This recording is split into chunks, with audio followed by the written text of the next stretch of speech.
You love podcasts, the stories, the laughs, the unexpected turns. But when this episode ends, the silence starts. Not anymore. Audiobooks.com turns that silence into your next great adventure. With over 450,000 titles, from bestsellers to hidden gems, your love for listening just found its new best friend. And because you already know the joy of audio, we're giving you 3 free audiobooks to start your journey. Imagine your favorite podcast, now with unlimited episodes. That's audiobooks.com. Keep the story going. Sign up for your free trial at audiobooks.com/podcastfree today. Because for podcast lovers like you, the end of an episode is just the beginning. That's audiobooks.com/podcastfree. Hello, dear listeners. I wanted to add a little preface to this bittersweet episode I'm putting out for you to tide us over through the holidays and into the new year. Before my beloved partner and co-host, Catherine Brobeck, passed away, we actually recorded what we thought was just one more Poirot short story episode among many, but which turned out to be the last episode we ever recorded. And it's taken me a while to get up the courage and stamina, quite honestly, to edit that episode. But edit it, I have. And it is this episode you'll be listening to shortly. And as painful as it is to hear Catherine's voice, knowing that she's gone, or to hear us recount so casually and cheerfully how our friendship began, not knowing what was about to happen, I think what's most difficult is listening to us talk so blithely about death and murder, given what happened literally days later. Though I'd urge you to push past your first instinct to wince and cringe, which was definitely my first instinct too. I've been thinking a lot about this lately, and I actually think it's pretty profound how murder mysteries take something as difficult as death and refashion it for purposes of fun and entertainment. I actually think it's quite moving that someone like Agatha Christie chose to insert death into every story she wrote, barring the jewel heists, of course, which I think both Catherine and I would acknowledge aren't Christie's best on the whole. As anyone who listens to this podcast regularly will know, Agatha Christie herself was no stranger to death. She knew it from when she was 11 and her doting father died. She was a firsthand witness to her mother's agony over the loss of her father. And in her autobiography, oh yes, I'm going to quote from the autobiography right now. You know, Catherine would have appreciated that. In her autobiography, Christie recounts trying to comfort her mother with the platitude that her father was at peace. And she asked her mother, "You wouldn't want him back, would you?" To which her mother, Clara, replied, "Yes, I would. I'd force him to come back if I could. I want him. I want him back here, now, in this world with me." I mean, I get it, sadly. We also know that Christie survived 2 world wars in which she lost countless friends and relatives, including her own son-in-law in 1944. And we know it was the death of her beloved mother that contributed significantly to the mental breakdown that culminated in her infamous disappearance. So death was not kind to Agatha Christie, just as it isn't kind to any of us. And yet Christie chose to take it up, to warp it and fashion it for her own purposes, to stare it in the face and say, "I am going to use you for fun." So really, what better way to celebrate that bravery and the joie de vivre behind it than by delighting in and savoring the fictional versions of death that Christie created? I'm actually really grateful that I have one more of these joint love fests to share with you that Catherine and I made. And I hope at the very least you can appreciate it, even if enjoying it isn't possible. So I want to thank you again for all the support and kind words you've sent my way over the past week. There's quite simply too much of it to respond to individually, I'm thrilled to say, but please know I've read every single word you've written to me, and I so appreciate it. Have a wonderful end of year, whatever you may be up to in this month. I do look forward to much more to come in the new year. And now on with the episode.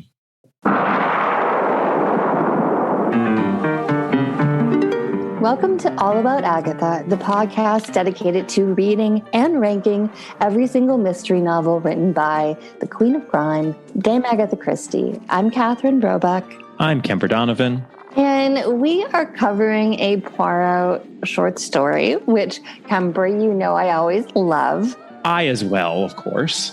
What are we covering this week? We are covering How Does Your Garden Grow? One of these Christie titles that does have punctuation. There is a question mark at the end of that. So I suppose I should say, how does your garden grow? With cockle shells and silver bells and pretty maids all in a row? Perhaps, as Catherine is alluding to, dear listeners, we've got a nursery rhyme story on our hands here. We haven't had one of these in a while. I'm very excited. And it does actually apply here in a way that it doesn't sometimes. So it actually very much applies here. You know, John Curran actually had some very complimentary things to say about this short story.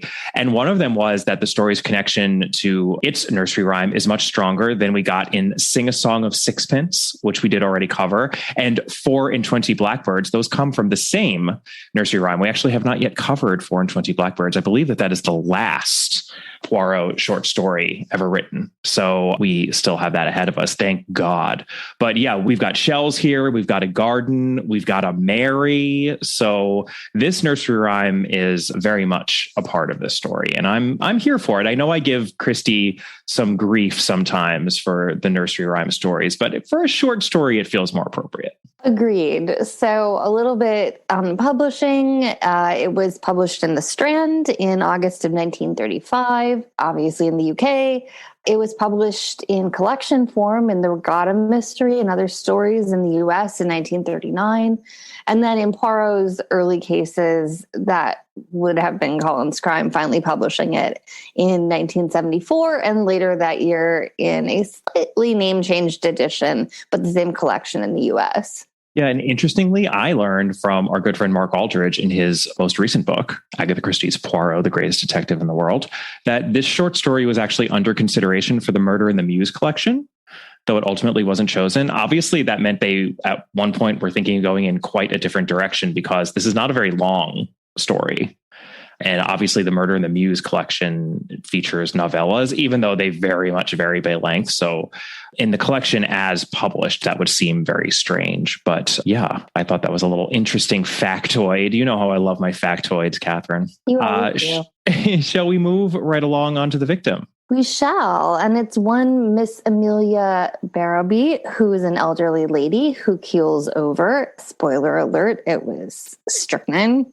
I mean, this is how I know that I've been living in Christie's world for too long. I felt nostalgic at the return of strychnine because that, you know, I suppose this is a little bit of a spoiler, but it's a minor one. You know, that is the poison featured in Christie's first novel, The Mysterious Affair at Styles. And it's just a classic poison, isn't it? Like, it feels like it's got that whiff, not of almonds, but of just sort of golden age detective fiction, doesn't it? It really does, although this novel in particular is going to make the weird point that it's not really a good choice to use because it tastes so bitter. It's actually really hard to administer to someone, right? Because you'll know it immediately because it tastes extremely bitter and disgusting, right? Like it's not one of these tasteless poisons. Yeah, it's interesting. And Christie did get around that convincingly in The Mysterious Affair at Styles. So we shall see if she did the same here. I think she did, actually. I don't know, given the mechanism that we'll get to. I don't know about that if I buy it. But we'll get there. Okay. Well, it sounds like we have a little debate on our hands. So let's talk about our suspects. It is everyone in the story, but since it's a short story, it's not that many people. First up, we have Mrs. Mary Delafontaine, who is Miss Amelia Barrowby's niece. She is an avid gardener and she lives at Rosebank. And I actually just have to point out that Mary Delafontaine is sort of a significant name within the Christie verse or Christie's oeuvre because the name just pops up a lot.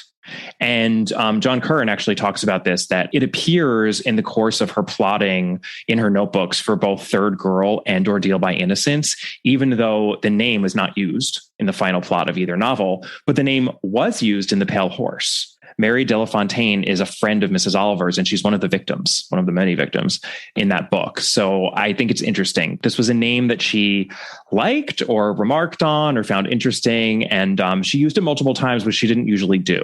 So I just wanted to note that. I wonder if she had somebody named Mary Delafontaine in her life that she didn't write about that she wanted to murder constantly. Like, what if Mary Delafontaine was basically like the mean girl, down the block?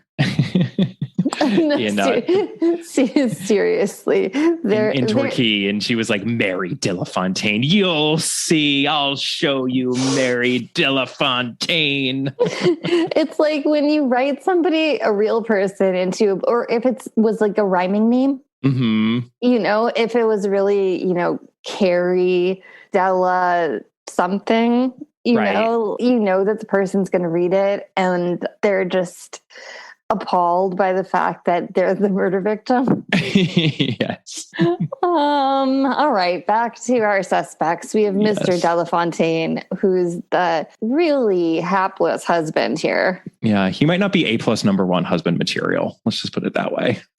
And then last we have Katrina Reiger, who is the Russian helpmeet of Miss Amelia Barrowby. So she's sort of a companion character, but a very unusual one because she is not English. She is not dithering or older. She is actually a young Russian woman with some mystery about her. So we will be delving into that mystery as we get into the world as it appears to be. Take it away, Catherine. Miss Amelia Barrowby, an elderly lady, writes Poirot a very random and odd letter that specifies absolutely nothing other than that she has a problem, right? There's also like a letter inside the letter. It's like she's doing like the box inside a box inside a box thing just because she's like wants it to be super private, right? And it's bizarre. It's basically like this has to just be strictly confidential, blah, blah, blah. But she doesn't make any mention of what the issue is. And basically the most information that he gets is the postmark, which is from this estate, Rosebank in Sharman's Green. Right. So Poirot actually annoys one Miss Lemon. That's right. This is a short story that heavily features Miss Lemon, not in such a great way for the most part, which, unfortunately is a bit of a running theme whenever Miss Lemon appears in the text. We are told that she's 48 years old at the beginning of the story. And there's yet another dig at her appearance. She's of unprepossessing appearance. Her general effect was that of a lot of bones flung together at random. I'm not really sure what that even means. I have to say that is not one of Christie's better descriptions, because do you know what that looks like? I do not. I'm just assuming that means she's very thin. Okay. She's bony. Right. Why are they flung together at random? There are some people who I've dealt with before, usually older ladies who are just very, very, very thin. And it does kind of look like it's a little bit of like a jangly skeleton. I guess it's another way of saying a bag of bones. Yeah, which is really unkind to Miss Lemon because we love Miss Lemon. But that is, I think, what that description was supposed to mean. Well, and we get more, unkind things said about Miss Lemon, more aspersions cast on our beloved Miss Lemon, because we're told that she's annoyed that Poirot is asking her advice, which is just so not, again, the character that Pauline Moran brings to the screen. Happily, they ran with the Miss Lemon heaviness of this story in the Suchet adaptation. And Pauline Moran is all over that episode, and it's really great. But in the text itself, he asks her for her opinion about things. I mean, it is funny, even though it's at Miss Lemon's expense. I just have to read it out because this is what Christie writes. And by the way, I mean, this is a Poirot short story. It's from the mid-30s, so we're not in those early 20s zippy short stories that are narrated by Hastings anymore. This is narrated in the third person. So unfortunately, we don't have any Hastings.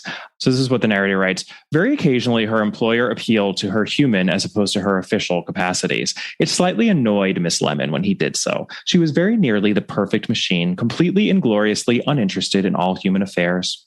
Her real passion in life was the perfection of a filing system beside which all other filing systems should sink into oblivion. She dreamed of such a system at night. Nevertheless, Miss Lemon was perfectly capable of intelligence on purely human matters, as Hercule Poirot well knew. And we just get a lot of this. Like, she hits this over and over again. And yeah, okay, we get it. She's a machine. She's apparently an unattractive machine. That's what Christie likes to say over and over again whenever Miss Lemon appears in the story. I mean, I will note this much, Kemper, that I've temped, obviously, in the past when I freelanced and other stuff. And you sometimes will get somebody who, and I really regret to say this, but it's usually somebody much older who is like, okay, let me take you step by step on what file means or how you open Microsoft Word. And it's a little bit like, you got to be kidding me, right? How do you think I don't know what that means? Right. But people aren't used to such paragons of efficiency as Miss Lemon, and you, apparently. Well, no, but I do feel like Miss Lemon, if somebody had to come in for Poirot, she would just talk about her filing system for the entire time. Oh, she would talk about it for like 3 hours. And actually, the only other thing I want to note about all the Miss Lemon stuff, because it will feature in an important way in the episode, is that there's this really funny moment where Miss Lemon shows off her know-how as to dealing with the bills. And there are these 2 bills that she says she doesn't want to pay right now because, quote, it looks bad to pay too promptly when you've just opened an account. Looks as though you're working up to get some credit later on. And then Poirot murmurs, I bow to your superior knowledge of the British tradesmen. And Christie writes, there's nothing much I don't know about them, said Miss Lemon grimly. So she's just, she really knows what's going on. Like, that is not something that I would have thought of. The idea that you actually don't want to pay too quickly when it's a new account. So she really is quite an expert and very savvy. Well, and very efficient at her shorthand, which is delightful in this first scene with her, where she just notes on the back the, let's say, tone of reply that each recipient should get back. Mm-hmm. She also gets annoyed at Poirot for not using idiom correctly. She thinks to herself, like, he's been here long enough. He should be able to understand slang. I know. It's actually like kind of funny. So she sends, kind of to her surprise, a letter back from Poirot to Miss Barrowby, who never responds. She ghosts him. Pun intended, perhaps, right? Because the next week, always intended. The next week, Miss Lemon reports that she saw in the paper on her tube ride an interesting article, and she says she tore it out, but of course that means that she cut it neatly with her scissors, which Poirot appreciates. I mean, these two are just such soulmates, platonic, of course. They really are just such soulmates. And the article announces that Miss Amelia Barrowby has died. So that is why Miss Barrowby never responded to Poirot's letter. And Poirot then dictates a follow-up letter, which is, a follow-up to his appointment that was never scheduled, because he's sort of testing the waters here. To see what the deal is. And Miss Barrowby's niece actually does respond, and her response is pretty much what we would expect, which is, this is a moot point because my aunt is dead and what a tragedy. But Poirot goes to Rosebank anyway. And it's funny, but like, this is also at this point now, having covered as much Christie as we have, a pattern that we've seen time and time again. And I think it's one that Christie does really well, especially with Poirot, because there are a lot of novels and stories where Poirot is summoned to the scene of a suspected crime only to discover that he's too late. And we had that in The Murder on the Links. We actually had that in Dumb Witness. We also had it in a short story that we covered fairly recently, which was The Cornish Mystery, which I immediately thought of as I was reading this. And even The Incident of the Dog's Ball, which is, of course, the short story that became Dumb Witness, the letter that the older lady sends in that one as well is very similar to the letter that we have here in this story. And let's not forget that the American title of Dumb Witness is Poirot Loses a Client. And the reason he loses a client is that his client dies before he can get there. And then we have the novel that proceeds from there. So we're in good company here in terms of the framing of this story. Right. So since Miss Barrowby's niece does respond, mistake on her part, Poirot ignores it because all he wanted to see if there was a response, right? Like, he doesn't care what the response is. He wants to see if there was going to be one. So he responds to the response letter by going to Rosebank, even though the letter says, don't come. So he gets there and he sees, it's not like the most evocative description of the house, although it's apparently nice and the grounds are tended and there are beautiful gardens, right? Mm-hmm. And he recites out loud, I think, the titular poem. Why don't you just recite it again for us, Catherine? Mary, Mary, quite contrary, how does your garden grow? With cockle shells and silver bells and pretty maids all in a row. It's an interesting nursery rhyme, isn't it? People don't really even know like where it comes from, actually. The nursery rhyme itself is a little mysterious. One of the theories is it's about Mary, Queen of Scots, right? There's a theory it's about Mary, Queen of Scots. There's a theory it's about Mary Stuart, Mary the First, aka Bloody Mary. And you can kind of twist the words to mean what you want them to mean.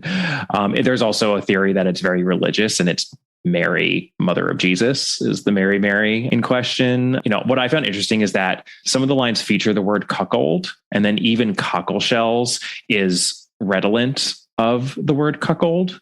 I haven't come across the word cuckold since the last Shakespeare that I read. He loves to insert a few cuckolds into his plays.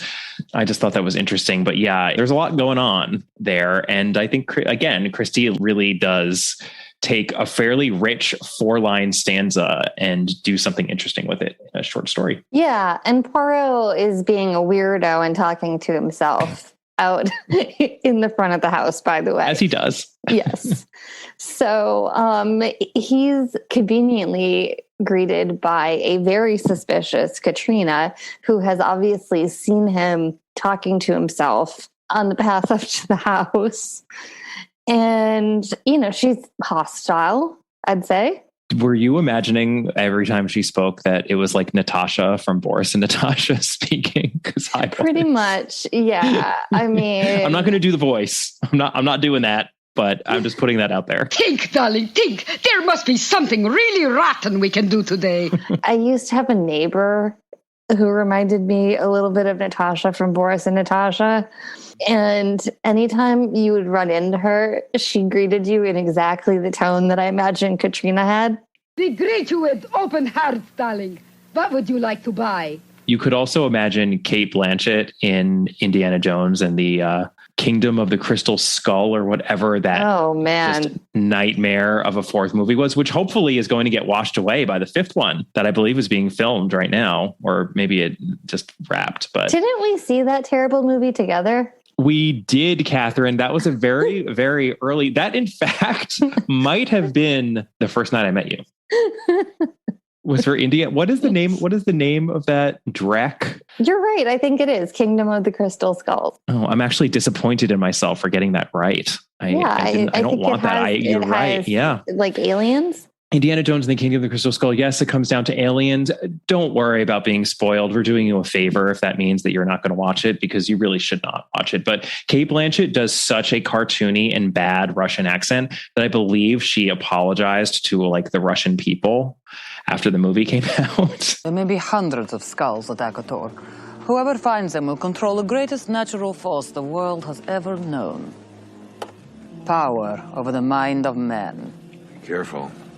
You might get exactly what you wish for. I usually do. She, it's funny. She also features a heavy fringe haircut that's very similar to the haircut of the actor in the Suchet adaptation. But it's not a bob. Cate Blanchett's was a bob, whereas at least the actor in the Suchet has kind of a 30s appropriate knot at the nape of her neck. Now that I know that you think that was the first time we met, that makes me a little bit alarmed about the basis of our relationship, Kemper. I know.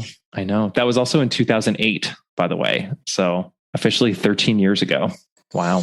Well, Katrina pulling a really camp job here. She hisses at Poirot, basically, and insists that she got her money fair and square. And pretty quickly, the Delafontaines shoo her away. And they assume Poirot's a lawyer, but then obviously he has to inform him that he is, in fact, the Monsieur Poirot, detective extraordinaire. So they're like a little freaked out. Yes, they are, because they're like, why did he come? We already wrote to him. What's going on?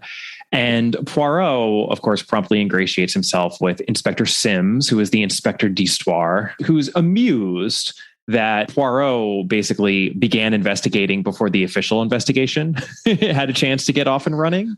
But there will be an investigation, very much so, because the results are in from the local doctor, and Miss Barrowby was unquestionably poisoned with strychnine.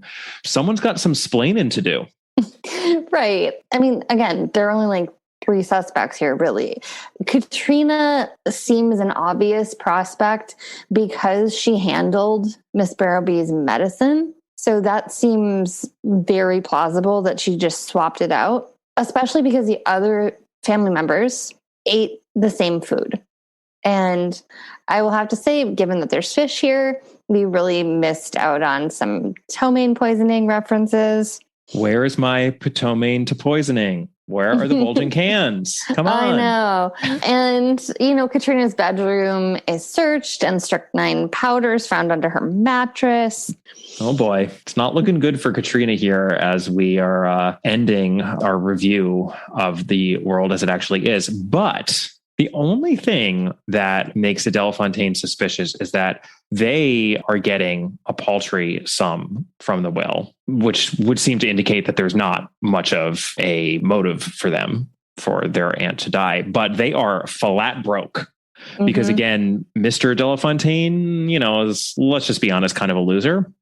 Right. And of course, depending on what happens with Katrina, I mean, if Katrina is found guilty of murdering her employer, then, you know, all that money would end up going to the Delafontaines since they are Miss Barrowby's only remaining family. The clearer motive, though, absolutely lies with Katrina. Before we bridge ourselves over into the world as actually is by way of some clues. And I would love for you to take it away with clue number 1, Catherine.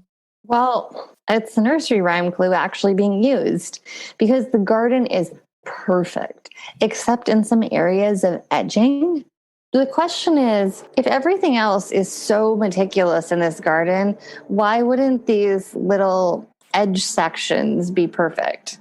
And it's noted, you know, what material is used to create the edges, right? It's shells.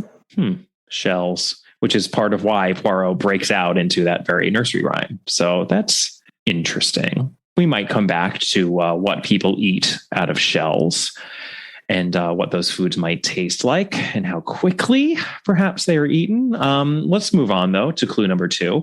I already kind of spoiled this clue, but of course it's money and it's inheritance. This is always key in Christie, or we should at least always give it a close look.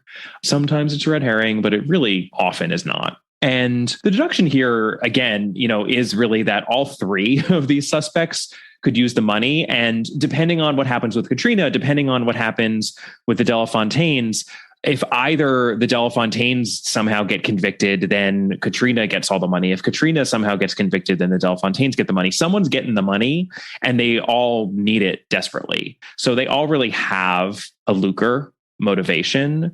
And we should just keep that in mind, that it's not just the obvious person here who has the lucre motivation, which of course would be Katrina, but the Delafontaines have one as well. So that's just something to keep in mind.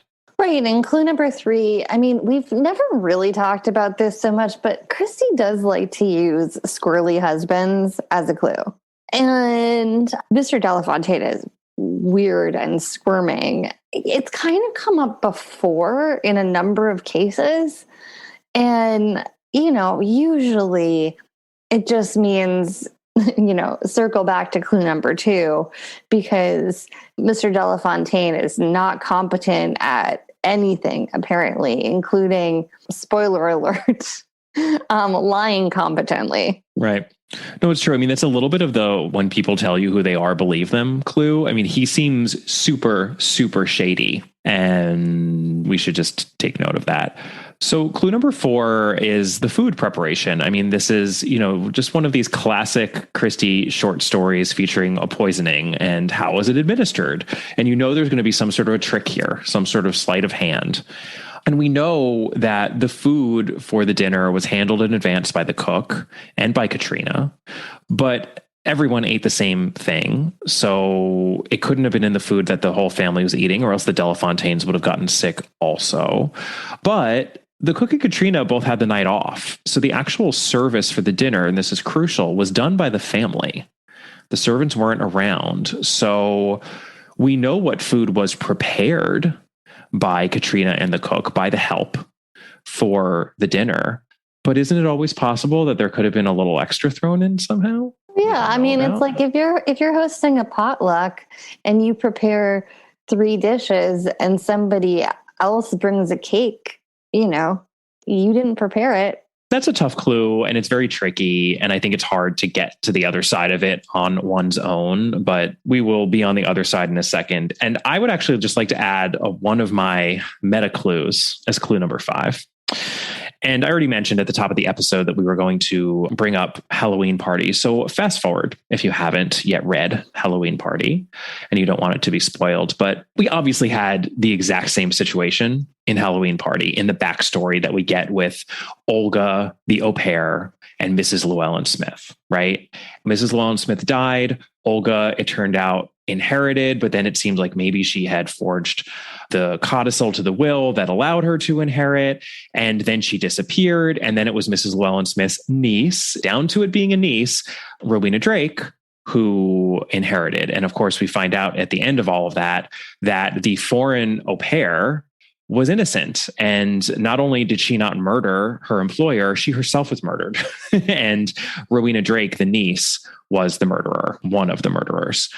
And what's brilliant about that, and it's something that Christie does quite often, is that she is playing on our assumptions as to, in a weird way, almost her own entrenched xenophobia that we do get, admittedly, in some other stories. But it's the idea that, oh, yes, this foreign lady is sketchy and we don't know about her. We have no idea what her family is like or where she comes from. Or, she could have ulterior motives. Is she a spy? Like, what's going on?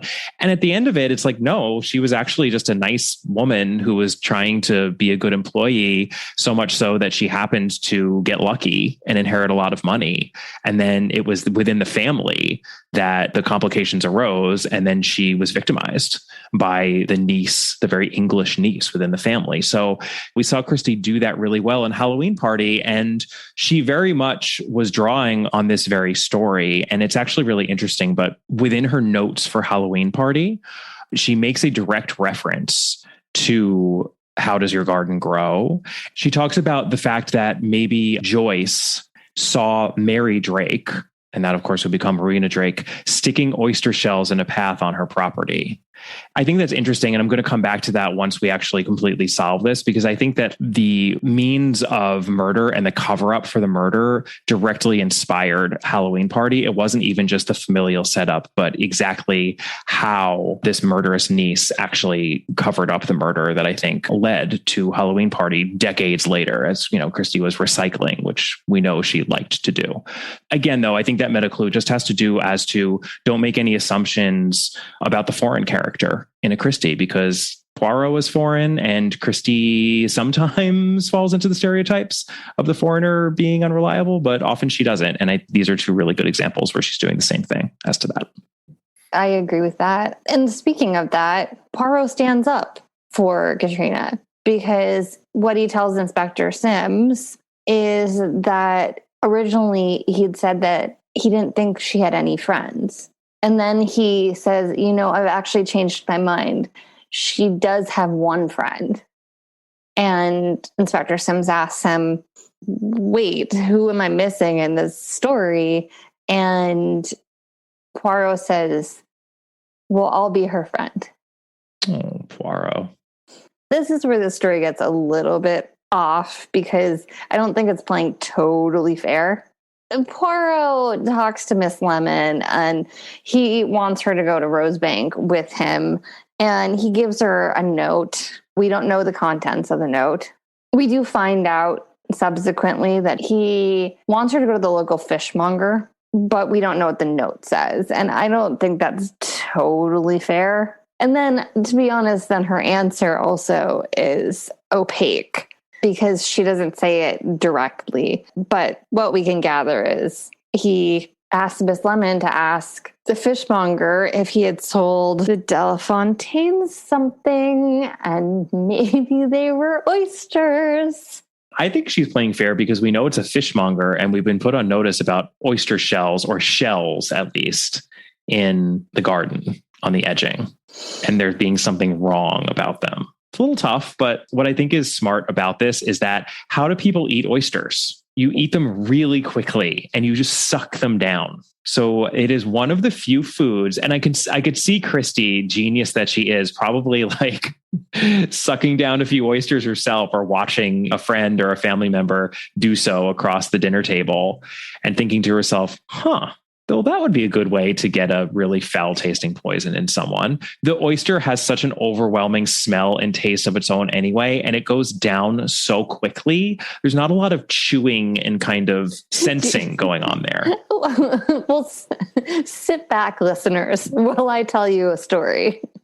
I was a vegetarian up until the end of college, and I, for some reason, didn't realize you were supposed to just swallow the oysters. Oh, no. Yeah. So I went out to like a celebratory dinner with some people and they got oysters. And I was like, okay, I'm just going to play this cool Catherine. Because it's hard to see, even like in movie scenes, that you're just supposed to slurp them. And it's gross too. Let's be honest. I mean, you have to eat them somewhat disgustingly. Yeah. I mean, so I of course dumped it in my mouth and chewed it. And I will be honest, it was so vile. Even the thought of it, I was off oysters then for even when I was still no longer a vegetarian. I would just look at them and just be repulsed.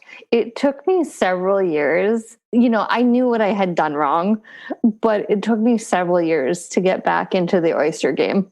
Yeah, and I'll be honest, I'm not even a huge oyster person. It's all very on the edge for me. I don't know. I now like them. I like that you can taste the sea. You can definitely taste the sea. That's for sure. I like that. But yeah, it was bordering on scarring. And so if I'd been in their position back at like 21 years old, I would have immediately known there was strychnine.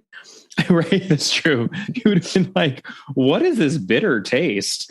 And these oysters that I'm crunching on here.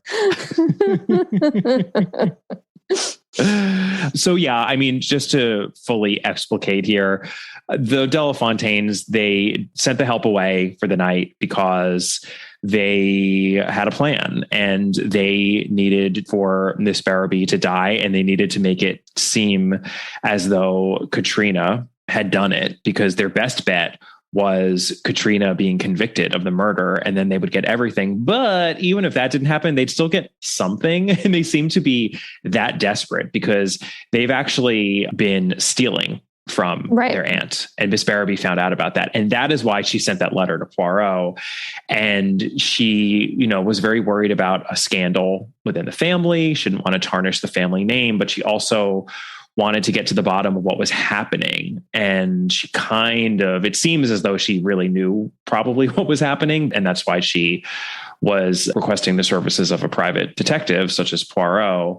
Yeah, the Delafontaines bought the oysters. They put the strychnine in them. They served them without the help. So no one was aware of the oysters except for the Delafontaines. And again, because they couldn't have oyster shells sticking out of the garbage, because that would have been noted in the aftermath of the murder or the death. That is why Mary Delafontaine planted them as edging in her garden.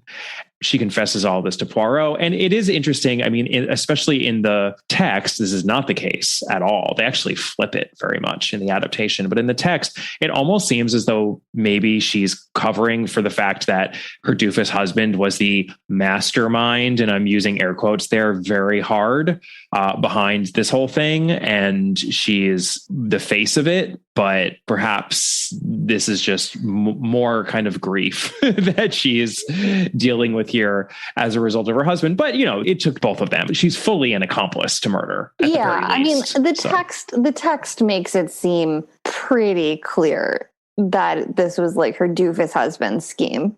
Yeah, but she's pretty vile. And again, Christie really is playing on our assumptions. Mary's blue forget-me-not eyes are mentioned many times. She's sort of this English rose, very beautiful, very fair. She's completely involved in it. It just seems like, because, Poirot's comment essentially is that she loves her husband. So, I think that the assumption that you have to make is that probably her incompetent husband was the one stealing the money, which gets them written out of the will, right, which leads to this murder plot. That's the logical assumption, even though it's not totally spelled out.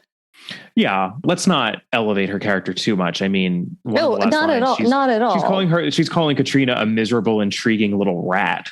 But yes, Poirot says, I think, Madame, that you have cared in your life for two things only. One is your husband. He saw her lips tremble. And the other is your garden. He looked around him. His glance seemed to apologize to the flowers for that which he had done and was about to do. Because that garden's getting ripped up. Because,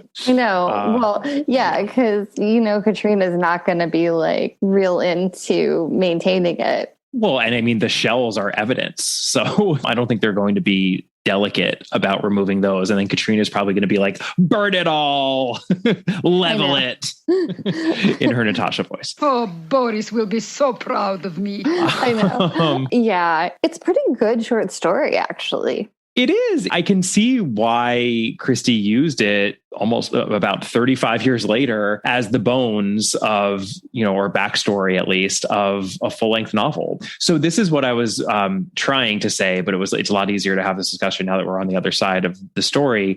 In her notebook, she has this note where she's trying to figure out what it is that Joyce saw in Halloween Party. So again, fast forward if you haven't read Halloween Party. Never mind the fact that Joyce actually didn't see anything. I guess she hadn't gotten to that part yet in her notebooks when she was still musing about what Joyce saw. Obviously, it was Miranda who saw the murder. But she says that maybe she saw Mary Drake planting oyster shells in her garden, like planting oyster shells on her back path or something. And I think that's such a smart and devious starting off point for the murder of a child, because that is believable to me.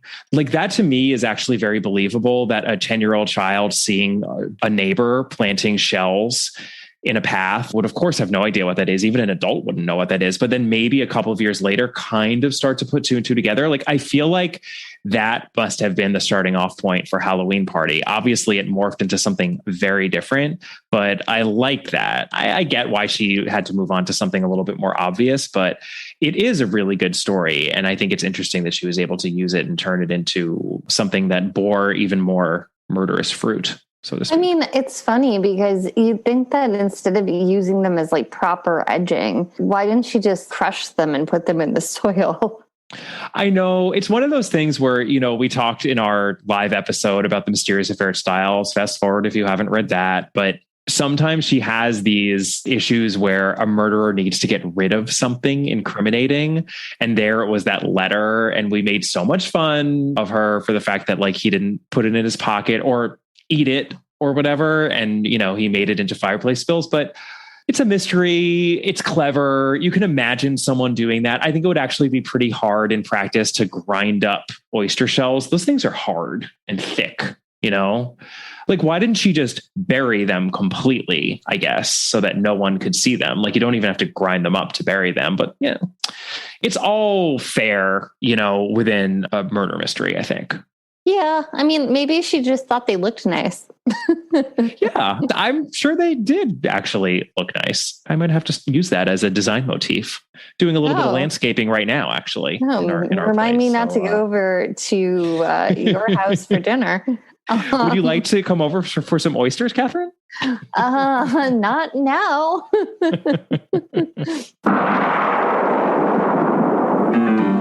This episode is brought to you by Best Fiends. Okay, Catherine, I know you've been enjoying some Best Fiends lately because you won't stop bragging about what level you've reached. Let's just say you are on fire, but that doesn't really surprise me since Best Fiends is a game that appeals to all lovers of puzzles. Oh, of course, because you go through different levels solving little puzzles on your screen, helped out by these cute little critters you collect along the way. Who is your favorite critter this week? It's the same as last week, and I keep upgrading him. His name is Howie. He's a lizard. Now he's dressed in a wizard robe and has a wand. I like that you stay true to your critters. You're not a fair weather friend. Or a fair weather fiend. Good one. There is a good chance that you, our puzzle-loving listeners, will enjoy this game too. So engage your brain with fun puzzles and collect tons of cute characters. Trust me, with over 100 million downloads, this 5-star rated mobile puzzle game is a must-play. Download Best Fiends free on the Apple App Store or Google Play. That's friends without the R, Best Fiends.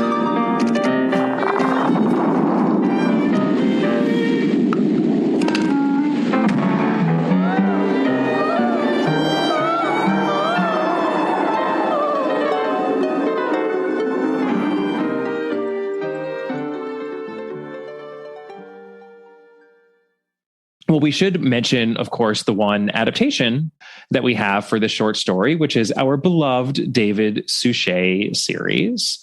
This is technically the second episode of the third season/series, but the first episode of that season was The Mysterious Affair at Styles, and that was kind of a special feature-length episode. That was back when the series was only doing the shorter 50-minute episode. So that was really kind of an outlier. And this is the first episode of the regular run for that season. And then they had 10 episodes plus The Mysterious Affair at Styles. It's interesting because in Poirot and Me, David Suchet talks about the invention that they had to do for this story. And this is what he has to say. I thought it was interesting. He said, "This is one of her slighter stories, which needed to be expanded in the script to make it even better for a television audience. To be honest, not every single one of her short stories was easily adaptable to the small screen. Some needed one or two extra ingredients to help them along. It was all done with a little sleight of hand, in this case by the screenwriter Andrew Marshall, to make her stories even more enjoyable. One of the extra ingredients in the first film," this is the episode that he's referencing, "is a little subplot about Poirot's new aftershave lotion, which contrives to give Hastings what seems like hay fever, but turns out to be an allergy to the lotion itself. The gentle depiction of Poirot's vanity and the confusion about what is causing Hastings to sneeze all the time is one of the film's most charming elements."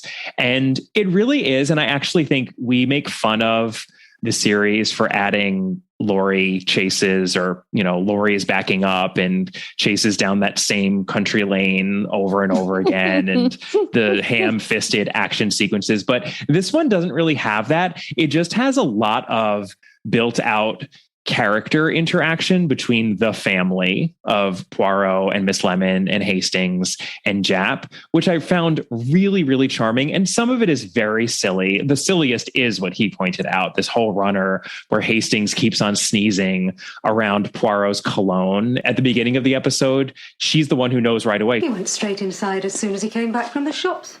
Didn't even read his letters. Strange. Perhaps he's dyeing his hair. But he's a man. What was that, Hastings? Oh, hi. And Miss Lemon gives him this look like, well, it's all very innocent and charming. And by the end of the episode, they realize that he's the one who's wearing the scent. What on earth are you wearing? I do not know what you mean, Hastings. They're wearing scent. Nonsense, Hastings. I am wearing the discreet, manly cologne that I purchased from Monsieur Trumper. For 5 guineas. 5 guineas? I thought it was all his haircuts for a year. That is enough. The office of Poirot is closed for business. Miss Lemon, cover up your typewriter. Good day to you, Chief Inspector Jap. And Hastings, will you please go home and nurse your unfortunate affliction? And as I mentioned, they really run with how much Miss Lemon there is in the short story. And since this is Pauline Moran's spin on the character, when Poirot asks her to put herself in the shoes of this Russian woman, she's totally game. And because Hastings has this seeming hay fever issue where he's sneezing all over the place, which in the age of COVID, I was like, oh my God, please stop sneezing on Poirot. It's really unpleasant.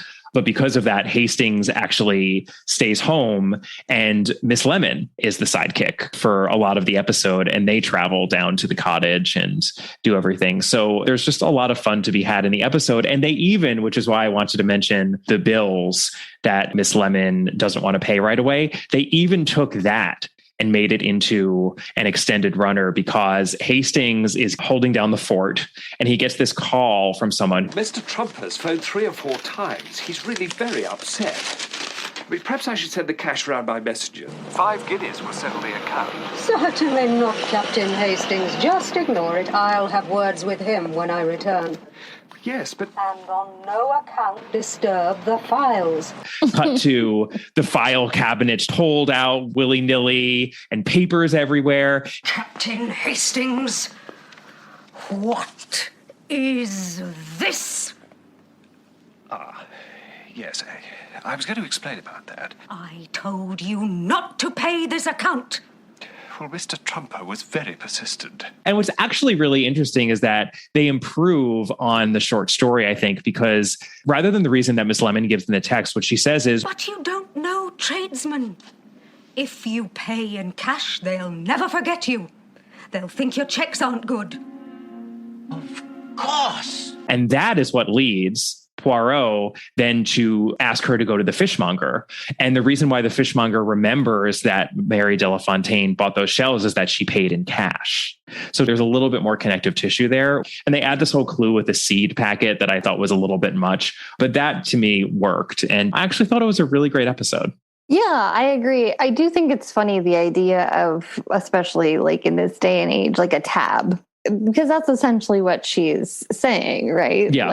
And I have to say, I went someplace the other day and I needed to break up Belle, and I paid in cash. And for some reason, I felt very suspicious doing it because I'm so not used to it. And especially in the, the pandemic age, people don't want cash, but like I needed change. So it was one of those things where it was like, oh my gosh, I'm like the weird creep who's handing cash to somebody. Germy cash. I know cash is like yet another object that could just have germs on it at this point. It's funny. I was away for one of the first times in a long time this past weekend. And I had that thought too, that it was really strange that I didn't have any cash on me. And I actually had zero cash the entire time. And it's just so easy to use your credit cards now. And that really has changed. I mean, that's something that I think if we were able to time travel back, even just to say 1998, I think we'd be really, really surprised by how much more people were using cash then. Oh, I mean, I don't even think that far. I remember going to, I guess this would have been right before Los Angeles got Uber. I used to take cabs because I don't believe in drinking and driving, nor should any of you. And I had been picked up on a really bad date and was leaving the hotel and had to get a cab because I wasn't going to let the guy drive me home. And got another call from somebody I knew who asked if I wanted to hang out, and it was early. And so I was like, okay. So I didn't think twice about the fact that I had not prepared and didn't have any cash on me. And the LA cab drivers, probably still, but at the time were notorious for not accepting credit cards. Mm-hmm. And this was not that long ago. This was 6 years ago, probably. He's like, I'll stop the meter here if you will go into this sketchy convenience store somewhere in East Hollywood, I think. I was going to Los Feliz. If you will go into this convenience store and get cash, I will stop the meter and you won't have to pay for the rest of it. And I was like, oh gosh, this is sketchy. I did, but that was not that long ago. There's a good chance that we paid for our tickets for Indiana Jones and the Kingdom of the Crystal Skull with cash. I mean, that was, I doubt that. I doubt.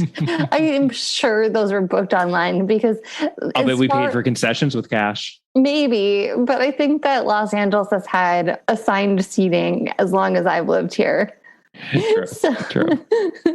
But it's a weird thing about how much it's gone out the window. And the funniest thing is, like, when I've been in a checkout line and seen somebody in front of me paying in cash, I've always felt a little weird about it. Like, oh, where'd they get that pile of cash from? So when I was doing it the other day, I was just like, it's been a long time. Miss Lemon was ahead of her time. She was ahead of her time. In many other ways, of course, that being Pauline Moran's Miss Lemon, which will always be it's the one exception within the Christie verse, right? Where I truly prefer the adaptational character as opposed to the textual Well, she's one. just so fleshed out. She's so much more fleshed out. Yeah. And the finger curls, we just have to mention it every time. She's just got some fantastic finger curls. It's just, it's worth repeating. Love that they're glued on.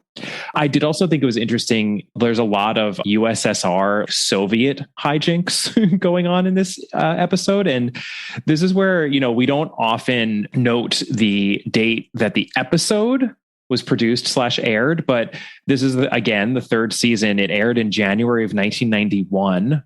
Communism had been falling and was about to officially completely fall pretty soon. And it almost feels like they're dunking on the USSR in this episode a little bit because it's so ridiculous. There is no possibility of error in the state information files. Comrade Stalin makes no provision for mistakes. They really go hardcore with this Russian character who is, we're supposed to suspect that she's a Soviet spy, but then it turns out because she's actually very religious, and obviously the communist regime was notoriously anti-religious. I guess they would say a-religious, but because of that, she hates the Soviet regime. At the end of it, actually, after she realizes that she's going to inherit all this money from her employer, and she's reunited with not a fellow spy, but her lover, apparently. Thank you, Monsieur Poirot, for not betraying us. One day we shall be truly free.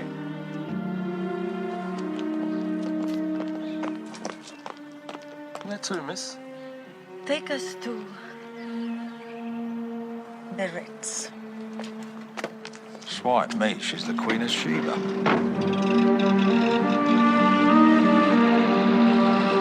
So she's just a little capitalist through and through, and she's going to enjoy herself, apparently, in 1930s England. I just thought that all was a little goofy and unintentionally funny. What was very intentionally goofy and funny was Poirot having a flower named after him. And so it is with a deep honor that I salute this most beautiful of flowers, which shares my own humble name.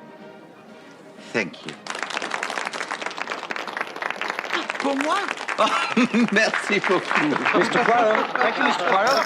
Mr. Poirot. Thank you. Smell it. This way, Mr. Poirot. Thank you. Over here, Mr. Poirot. Thank you, Mr. Poirot. Which is how he meets all these characters. And they have to get around that whole, non-dynamic way that the case is always presented to Poirot, or often presented to him in these short stories. And I think, yet again, they did a good job of that. And they're just having a lot of fun in this episode and with the story, but completely preserving what makes the story interesting and a successful Christie mystery. And that's just what this series does. I just love this series. Me too. I mean, as I'm sure do most of our listeners, it's hard not to.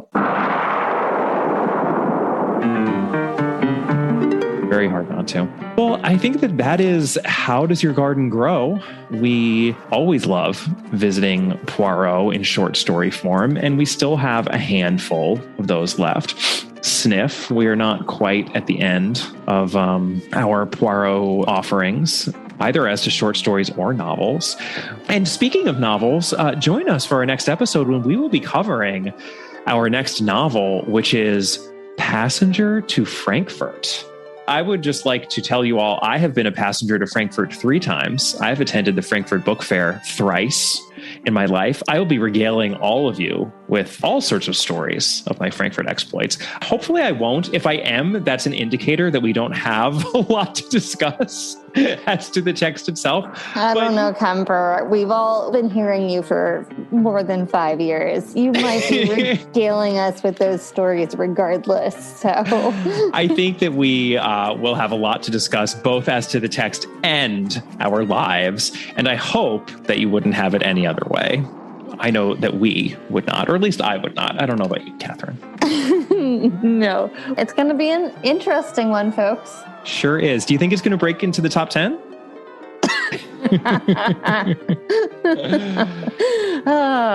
One of the few that was never adapted. So we will not have an adaptation. I wonder why.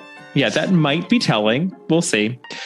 So Passenger to Frankfurt is up next. Of course, if you would like some bonus content from us, you can head on over to our Patreon site at www.patreon.com/allaboutagatha. You can always email us at allaboutthedame@gmail.com. We would love to hear from you. You can tweet at us at allaboutthedame. Our Instagram handle is at allaboutagatha. And please take a moment to rate or review us if you haven't yet done so. And we'll see you next time. Bye. Bye.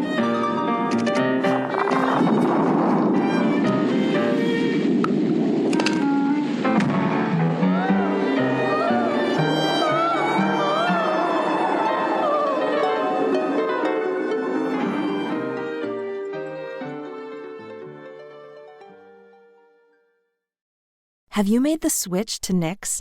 Millions of women have made the switch to the revolutionary period underwear from Knix. That's Knix. Period panties from Knix are like no other, making them the #1 leak-proof underwear brand in North America. They're comfy, stylish, and absorbent, perfect for period protection from your lightest to your heaviest days. They look, feel, and machine wash just like regular underwear, but feature incognito protection that has you covered. You can shop sizes from extra small to 4XL. Choose from all kinds of colors, prints, and different styles, from bikinis to boy shorts, thongs to high-rise. You've got to try Knix. See why millions are ditching disposable, wasteful period products and have switched to Knix. Go to knix.com and get 15% off with promo code TRY15. That's knix.com, promo code TRY15 for 15% off life-changing period underwear. That's knix.com.